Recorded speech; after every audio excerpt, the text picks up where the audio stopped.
This is Jan Lewis. Welcome to be my guest. Today we have from Northampton, New Hampshire, not Massachusetts, Northampton, New Hampshire. We have a really special treat. We have a dentist. We're going to be saluting dentists in New England. And we have Neil Hiltunen.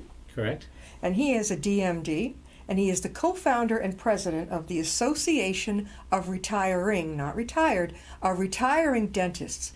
And what this association does is it features on transition planning for dentists. I think this is a really cool idea. Welcome, Neil. Thank you, Jan. It's a pleasure being here. Neil and I, he was saying, I asked him how long it took him to get here. We have guests come, as the audience knows, from all over New England.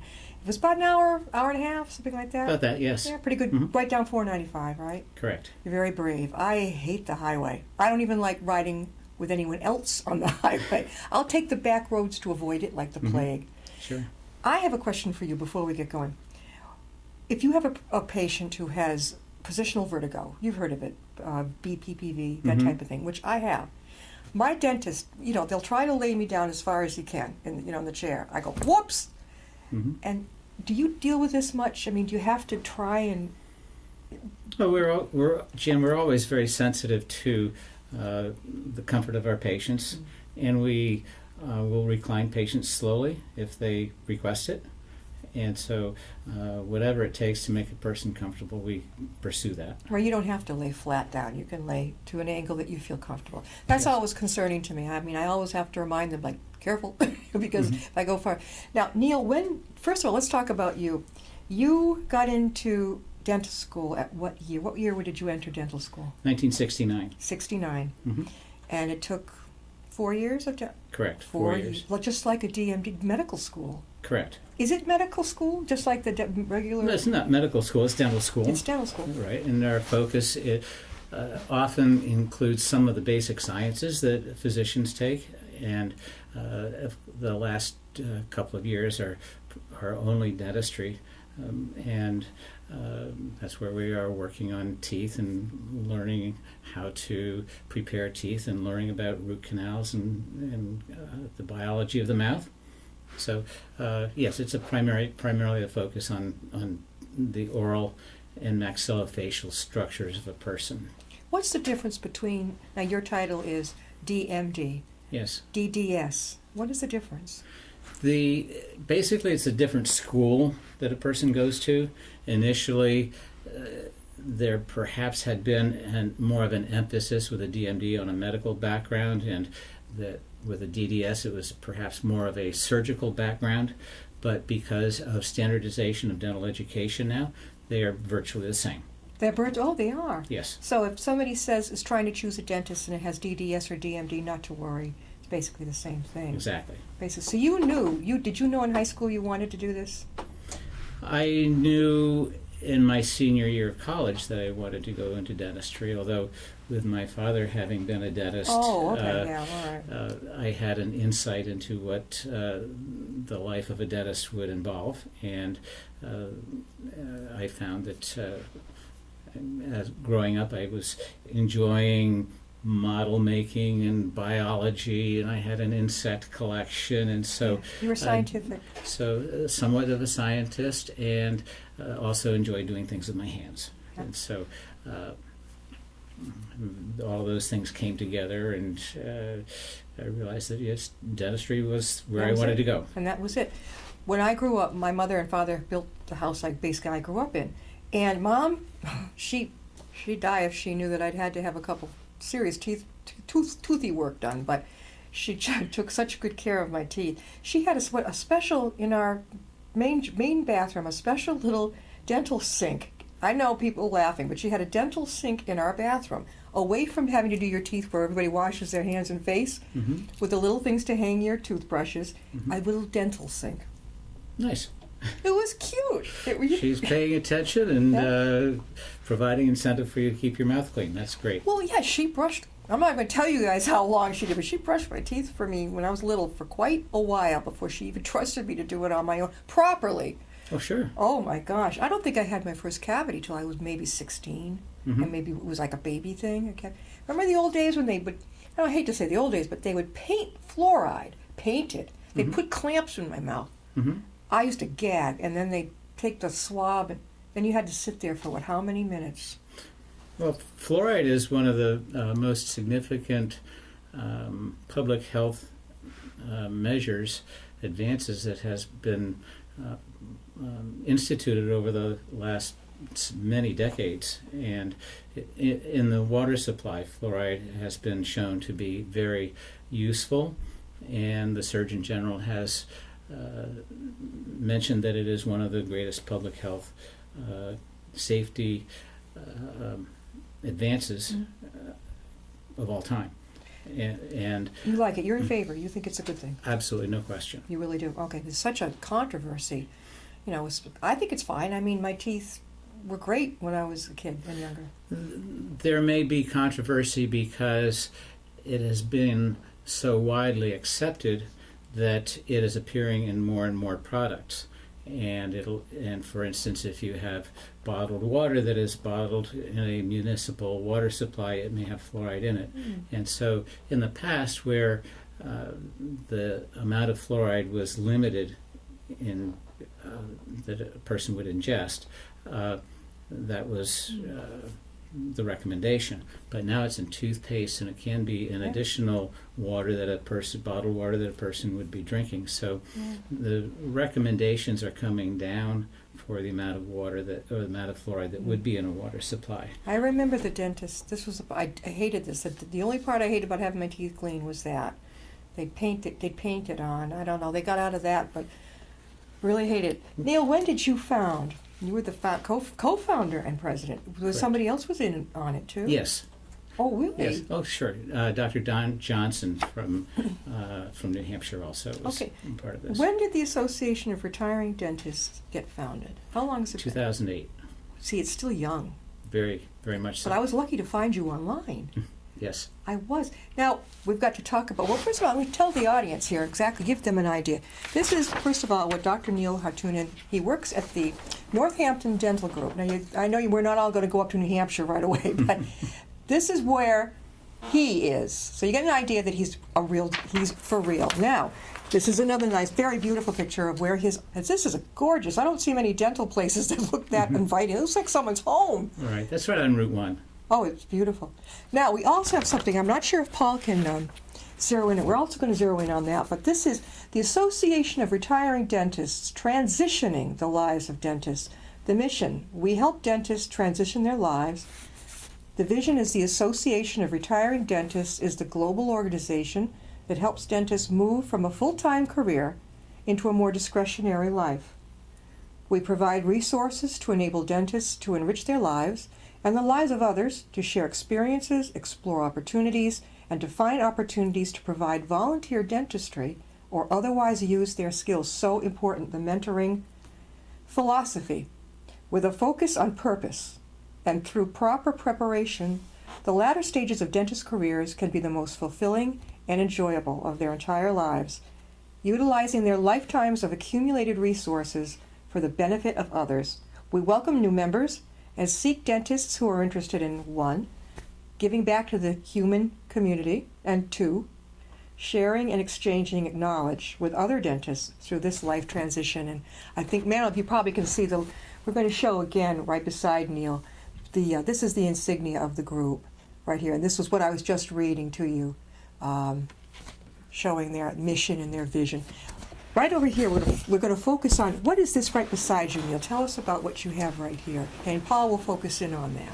Jan, we have an annual meeting and each year in October in Manchester, New Hampshire, and that meeting is generally utilizing a nationally recognized speaker who will be a primary speaker in the morning, and that will talk for about from 8:30 until noon, and then in the afternoon we have 2 other speakers who will speak for an hour each, and then a panel of 3 dentists who talk about their own experiences with transitioning. And for instance, last year we had a gentleman from Blue Zones talking, and their focus last year had been on health. And we believe that for a successful retirement, a person needs to certainly have financial resources, If you don't have good, adequate financial resources, you may have a miserable retirement. If a person is unhealthy and is afflicted with some chronic disease, then that can also make for a problematical retirement. In addition, a person's state of mind and being able to be resilient is also very important. And this year we have Dr. Robert Brooks coming to us, and Where is he from? He's from Harvard. He's a Harvard psychologist. Oh, okay. Yeah, very good. Yeah, and so we feel excited that he's going to be. And you're going to speak too, right? No, I won't be speaking. You won't? I spoke a couple of years ago as one of the dental panelists, and This is great. What is it? It leads. If a dentist, I'm just figuring that my dentist is maybe approaching 50. I can't tell. Mhm. But at what age would a transitioning, looking to the future in a dental point of view, would they start, do you think? It's a good age. Well, you mentioned two terms here, Jan. You mentioned transitioning, and then you also mentioned looking to the future. When a person starts a practice, you're looking to the future. Yeah. You may not at that time be transitioning. A transitioning process may begin later on, or say around 50 or so. Yeah, that's what I was wondering. Maybe Right. around 50, maybe Mhm. a dentist could start looking forward. Right. Well, as you say, how to transition. Yeah. Well, if a person has a view of the future, one can start planning their entire career around that. For instance, when we started our practice in 1974, we had a home office, and we built it in such a way that we could add and bring in other dentists, and that I would be able to transition and go from full-time to part-time, as I have been doing. So we've been bringing in additional dentists during this transition time. And it does a couple of things. It makes the transition from dentistry easier. One can work from 5 days to, say, 3 days, and learn how to use those extra days for other things, pursuing a passion, a hobby, volunteering. In addition, when we bring in other dentists, we bring in younger dentists, and so a dentist's career often follows the age of the patients that are with that dentist. My kids would play with my patients' kids, and we would all grow up together. Yeah. And I would know all the toys they're playing with, Yeah, and the sure. music and the lingo and that kind of thing. Yeah. But then as I get older, I kind of lose touch with that generation. So having another dentist with a younger family Yeah. then can relate to that I group. think that's great. And then Yeah. we have another younger dentist also, so that we have, in a way, you might want to say 3 generations So you've of got a dentists. millennial dentist, or a millennial, or a Gen Xer. Well, You're a boomer, right? well, No, or are you just before the boomers? I was born in 1945. So Okay, so you're all right. So you're the other generation just before the boomers. Okay. just- So then you've got another boomer on board. yes. Okay, and then you've got maybe a Gen Xer. Yeah. Okay, yeah. all right. 'Cause my own son is in his 20s. He's a millennial. They're Mhm. cuckoo. But this is Yeah. good. So you've got 3 very cool generations. And that's kind of neat because it covers a wide age range, and the needs of our older population is such that I understand it. I understand the dentistry that's in their mouths. Yeah. And newer dentists are coming out of school doing composite resins and aesthetic dentistry. There's a lot of emphasis on ceramics, and as you had mentioned before, CEREC. The CEREC machine, that is which is a nice combination of Yeah. technology and aesthetics. And it certainly is a step forward. It's not it's not the total answer as a restorative material, but gold is still well, it's the gold standard. Well, yeah, and for- it's like for instead of dentistry. days getting your crown, if you can take 2 hours out of your day, you can get it done in one day. I saw Yes. my dentist do it, and his helper. I'm just like, I brought a puzzle book with me, something to read, and Sure. so you get 2 hours, you do it. Mm-hmm. It's Yeah. not really painful. The funny aspect of that, getting a crown, is that blasting of, what is that? That blasting of wet air that goes past you. Maybe when he has to drill or something. What is that? when they're drilling your tooth and there's wet air, it is the spray that is coming from the drill or the handpiece that we use that allows us to prepare the tooth. You know, a funny aspect of dentistry must be some patients are a little bit more saliva giving than others. Absolutely. Oh, I mean, really, I can walk out soaked. Mm-hmm. They think nothing of it, you know, but I like, oh my God, I can't believe it. Mm-hmm. After a while, you just start laughing, and they're good natured. We all start laughing together because Sure. I'm floored by what's going on. But that's their work, that's what they do. Neil, how can some people reach you about your association? Well, our website is www.retiringdentists.com, and if you Google retiring dentists, we're really the only show in town as far as the only show in the country in terms of this type of organization for dentistry. So a person can contact us online that way. And I can also be reached at our Northampton Dental Group, and the phone number for that is 603-964-6300. What would you say the general, well, it's not this area, but where do they come from when we all meet together? All over the country? We've had dentists from 13 states at our meeting. A lot from Massachusetts? A lot from Massachusetts, a lot from New Hampshire, yes. And they talk about, why don't other groups get together about retiring transitioning type of planning? Why don't I see this? This is ingenious. What made it occurred to you and your other co-founder to do this? I would guess that it goes back to my father being a dentist and recognizing he had a heart attack in his office. He was 72 and had a heart attack in his office. And his patients were there? It was just before patients had arrived. Oh my God. And he died of complications from bypass surgery. This was when bypass surgery was at I don't want to say its infancy, but it was early on in the process. Yeah. And so his patients were sort of left high and dry, and so that influenced my planning over the years and wanting to have a more gradual transition, and that was key to taking the pathway that I Which followed. is why you probably have 2 other dentists in your office, right? Actually, there are 3 others, a husband and wife, and That's great. So in other words, if something happened, like what happened to your dad, he wasn't the only, you're not the only one there, or whoever might fall ill. Right. There's a backup. Absolutely.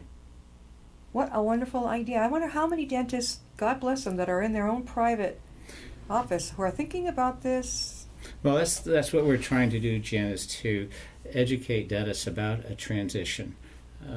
I envision the solo private practice as being a model of dental care delivery that will be gradually phasing out. Yeah. Because it's very difficult. I think it's very difficult for an individual to keep up with all of the federal and state regulations, not only in terms of environment, but standards for infection control, standards of employment issues, retirement plans, their fiduciary responsibilities, and for an individual dentist to have a grasp of all of that in managing the practice, as well as doing the dentistry and keeping up with the myriad advances in dentistry. It's almost too much for an individual to do. I'm wondering how many of them are going to make it. I was just going to ask you. Oh, coming into the field today, do you notice more or less than when you came in? More or less what? DMD students. You felt people interested in becoming dentists, entering the field. Well, they're building new dental schools now. Yeah. They had been closing them in the 80s, in the early 80s, and now they are opening more. There's the University of New England in Westbrook, outside of Portland, Maine. Oh, I was born in South Portland. Okay, yeah. So they are building new schools to try to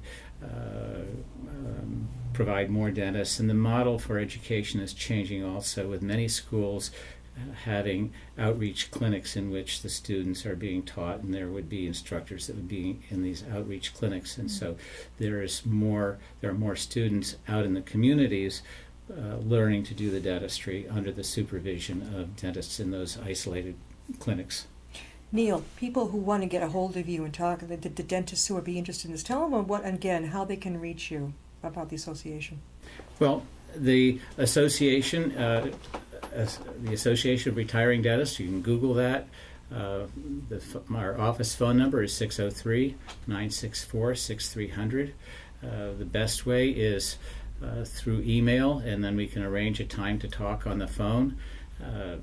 I'm neil@retiringdentists.com, and I'd be happy to talk to any dentist who's interested in this. Neil, Yes. question. Yes. Are they ever going to get something better going than that darn drill? And is it the noise that freaks us patients out? What is it? I go through it, I grit my teeth, I suck it up, but I just hate it. I always think they're going to hit a nerve. Well, they're constantly looking at ways to make improvements in that. There are lasers that are being used. Most of the advances, for instance, with lasers and cutting hard tooth structure, it's slower and expensive to purchase the technology to do that, and it doesn't convert into a practical method of quickly and easily cutting a tooth. Yeah, I know. It's just, I think it's the fear of what it might hit. Maybe the Novocaine doesn't take, and I'm one of those people that, sometimes I have to have 2 or 3 shots of that stuff to really knock it out. Sure. And then I'm fine. Mm-hmm. I don't care. If I don't feel it, great, do whatever you want to do. But it's getting to that point. Sure. What would you advise some of our dentists out there who are maybe approaching 50 or even before that, right? Sure, yes. What would you advise them about getting with the transition process? Probably the most important thing is to recognize that there are a few factors that are important to have a successful retiring process. One is socializing. Another is learning something new. Exercise is important, having proper nutrition. Understanding purpose before process. Many dentists get involved in the process, the planning for retirement, but they don't know why they're going to be doing that. Yeah. And so frequently they'll go through the process without an understanding of why they're doing this, and then they're all done and they say, okay, well, now what? And part of the problem is that we are all generally living longer, and we're generally more healthy than we used to be. So the previous paradigm of thinking that we're going to retire at age 65 or so and then have a life of leisure just isn't working anymore. And it's common for a person to be thinking that you get up to be around 60 or 65, having this life of leisure is great. But when a person is 60, there's a reasonable possibility that one would have another third of a life ahead of them. Yeah. And one doesn't think I may still have parents to be taking care of. Yeah, I know. I wish I did, though. My father burned out taking care of Mom. Yeah, so just understanding this and changing the thought process about retiring. One often thinks of retirement as when you go on a vacation, go down to Florida, the Caribbean, or Arizona, New Mexico, you name it. Boring. And people go there and they have an absolutely wonderful time on their vacation. Yeah, vacation, key word. Yeah, absolutely. Yeah. And we look at that as sort of like a chocolate, like an Oreo cookie. Yeah. You've got the filling and you've got the cookie on the other side. The work is the cookie part. Exactly. And the vacation is I like your the way you put this. And what makes that enjoyable is the combination of the cookie and. Yeah. But if you take the chocolate part away, that middle section would be kind of boring. Yeah. So retirement is more like mint chocolate chip ice cream. There you have meaningful pieces of work mixed in with some fudge sauce on yeah, top. yeah. It's a mixture of all of these things. So With mentoring, I love what you said about when I was reading before about mentoring, Mhm. giving out what you know. Mhm. That's a form of philanthropy that I think is awesome. well, that is part of what can happen in an office where an older dentist is phasing out and a new dentist is coming in. They can share ideas. The older dentist can share experience. The newer dentist can share new advances in techniques, things that are learning in dental school, so that they can merge those ideas and have a better service for patients. I was just going to say, what a great gift to a patient. I mean, knowing that you're getting the best of both worlds, the knowledge that I hate the word older, but let's say the more mature dentist can give to the new one who's coming in. Sure. And the new one says, gee, you know what they just taught me in dental school? Mhm. And the more mature dentist goes, what? What don't I know? He goes, well, this is it. Sure. Is that kind of fun when you, I don't know, do you have a real new one there at your office who's brought in some new information? Oh, sure. Yeah. It's fun, and at the same time, it's an exercise in being able to let go and have an open mind. Yeah. Because a lot of times older dentists may they've got a process that works, they have a system that works, and they don't want to change. And that's fine to a certain extent. Yeah. But at the same time, if we don't change, we're not going to grow. And we don't want to have what happened to your dad. Like you have the dentist working on his own, and your dad had a sudden heart attack, right? Mm-hmm. Just before his patients arrived. First of all, that was horrible for your father and your family. Mm-hmm. And second of all, the patients, now what? So Mhm. by not, you caught that. Right. You caught that and you realized something needs to be done Mm-hmm. to think ahead about that. How old were you when your dad died? That was in '79, so and I was born in '45, Yeah, so okay, yeah. do the math. Yeah. My grandfather died in '79 at 94. Mm-hmm. He had like a pretty charmed life. Graduated Clark University, was with the debating society and all this stuff. But Neil, again, how can people reach you? We have to close. Let them know. Still the same phone number. All right, go for it. 603-964-6300. Neil Hiltunen. I'm going to Hiltunen. get this Hiltunen, and he is a DMD co-founder and president of the Association of Retiring Dentists, and it is based up in Northampton, New Hampshire. But now, again, your annual event is coming up when? Your meeting? It's October 28th. Oh, so you got enough time here to plan on this one, October 28th. And it's going to be in what city now? Manchester, New In Hampshire. Manchester. It's pretty easy to reach from here, folks. It's not going to be a hard trip, right? Right. Go right up 495?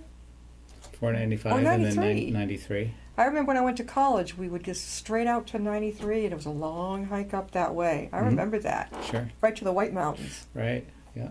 Thank you for coming, Neil. My pleasure, Jan. It was great to have you on. Well, thank you for You're an inviting me. inspiration to our dentists out there. We'll see you next time and be my guest.